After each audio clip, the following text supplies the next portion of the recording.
বিয়ে, জন্মদিন, যে কোনো উৎসব আনন্দ অনুষ্ঠানে খুব সুলভে অত্যাধুনিক ডিজাইনের মেহেন্দি পরানো হয়। ঠিকানা গোড়াবাজার, বহরমপুর।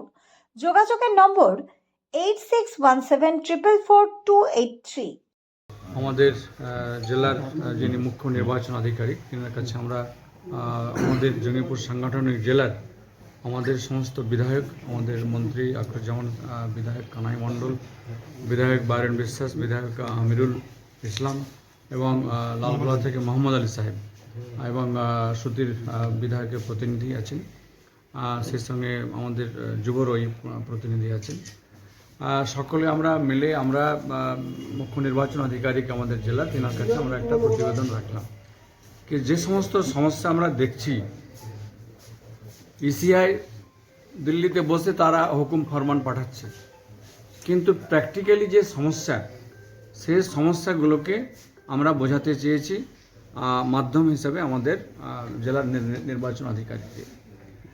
কি যে সমস্ত লজিক্যাল ডিসক্রিমিনেশন নাম দিয়ে যে সমস্ত হিয়ারিংয়ে ডাকা হচ্ছে, লক্ষ লক্ষ মানুষকে যে ডাকা হচ্ছে আর কি একটা বিধানসভায়, এটা কি করে সম্ভবপর তার হিয়ারিং কমপ্লিট করা। কাজে এর মধ্যে বয়স্ক পুরুষ মহিলা রয়েছে, গর্ভবতী আমাদের মেয়েরা রয়েছে আর কি, তাদের পক্ষে কি করে সম্ভব। আমরা চাই যে হিয়ারিংয়ের যে পয়েন্ট সেগুলোকে প্রত্যেকটা ব্লকে বাড়ানো হোক আর কি। এছাড়াও আমরা বৈধ ভোটার যেন একটা বাদ না যায় সেই দিকে আমরা জেলার নির্বাচন আধিকারিকের দৃষ্টি আকর্ষণ করেছি। দাদা 80-85 বয়স যাদের, তাদেরকেও কিন্তু ডাকা হচ্ছে এবং আমরা তো সেই জন্য চাইছি যে হিয়ারিং ক্যাম্পগুলোর সংখ্যা বাড়ানো হোক। আমাদের ডিএম সাহেব তিনি অ্যাপ্লিকেশন পাঠিয়েছেন আর কি, প্রপোজাল পাঠিয়েছেন, এখন ইসিআইয়ের অপেক্ষায় আর কি। বয়স্কদের জন্য কি বাড়িতে বাড়িতে গিয়ে আমরা সেই দাবিটাও রেখেছি আর কি, যেন মানুষ সহজেই, বয়স্ক, বৃদ্ধ এবং বয়স্ক অসুস্থ মানুষ সহজেই তারা হিয়ারিংটা সম্পন্ন করতে পারেন আর কি। এবং সবটাই হচ্ছে বিজেপির নির্দেশিত ইলেকশন কমিশনের এই যে বঞ্চনার কাজ, সেটা বাংলায় তেনারা করছেন। খলিল সাহেব, একটা রাজনৈতিক প্রশ্ন। মনিরুল ইসলাম তার নেতৃত্বে বিডিও অফিসে ভাঙচুর হলো, তিনি তার উপস্থিতিতে, পরবর্তীতে বলছে গ্রেপ্তারির যদি সংখ্যা বাড়ে সেখানে অচল করে দেওয়া হবে ফারাক্কা, এটাকে কিভাবে দেখছেন? দেখুন, এটি পূর্বে ঘটনার দিনে আমাদের রাজ্য পার্টি থেকে এই বিষয়টা জানিয়েছে, পরে আবার অচল করে দেওয়ার যে হুঁশিয়ারি দিচ্ছেন, সেটা রাজ্য থেকে ওটা বলবেন।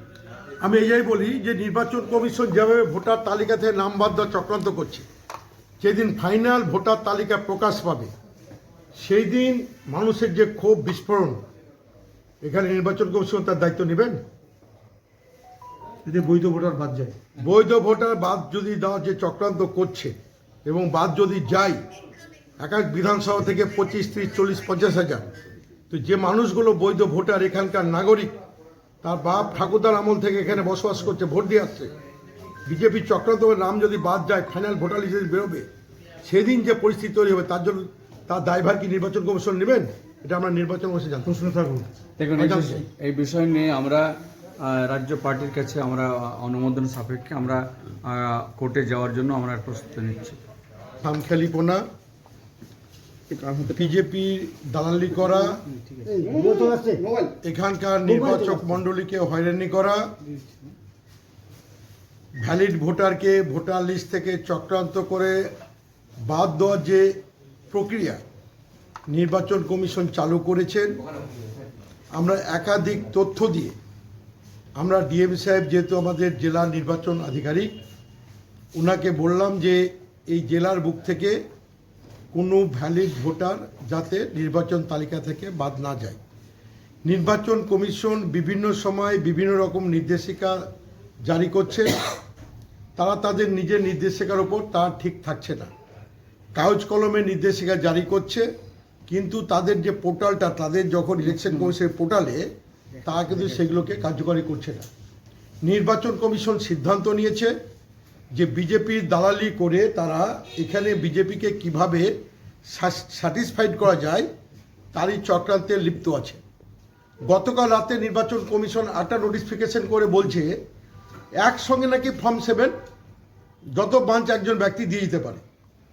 মানে এই যে বিজেপির যে ডিমান্ডটা ছিল 7 নম্বর ফর্ম, যে অভিযোগকারী 1 জন বা 5 জন দিতে পারে, আপনি একটা বিজেপির নেতা, আপনি গোটা বিধানসভায় কে কোথায় থাকে না থাকে বাঞ্চ করে নিয়ে যাবে। কালকেও দেখবেন নির্বাচন কমিশন বিজেপির সুরে নির্বাচন কমিশন কথা বলছে।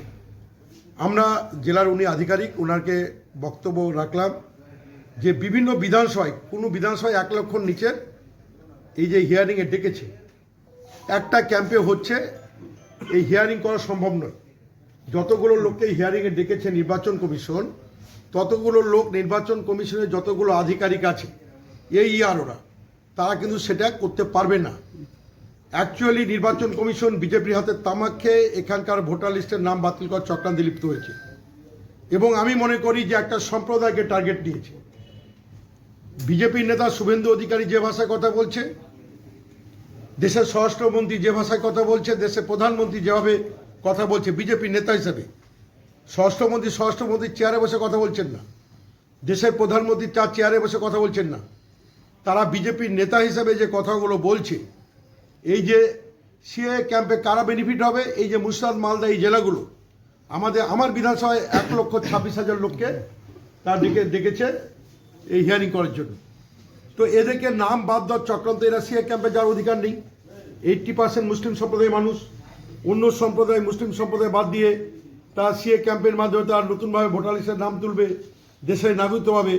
কিন্তু মুসলমান হলে যে পাবে না, যেটা অমিত শাহ বলছে, একমাত্র মুসলমানদের প্রতি একটা আঘাত আনছে। তার কারণ শুভেন্দু অধিকারী বারবার বলেছে যে মুসলমান ভোটের দরকার নেই, মুসলমানরা আমাদের ভোট দেয় না, সেহেতু এখানকার মুসলমানদের এসআইয়ের মাধ্যমে তাদের ভোটার লিস্ট থেকে নাম বাদ দিয়ে যেদিন ফাইনাল ভোটার লিস্ট চালু হবে সেদিন 6 ফুটের ডান্ডা দিয়ে মুসলমানদের পাছা গরম করে এই দেশ থেকে বিতাড়িত করব।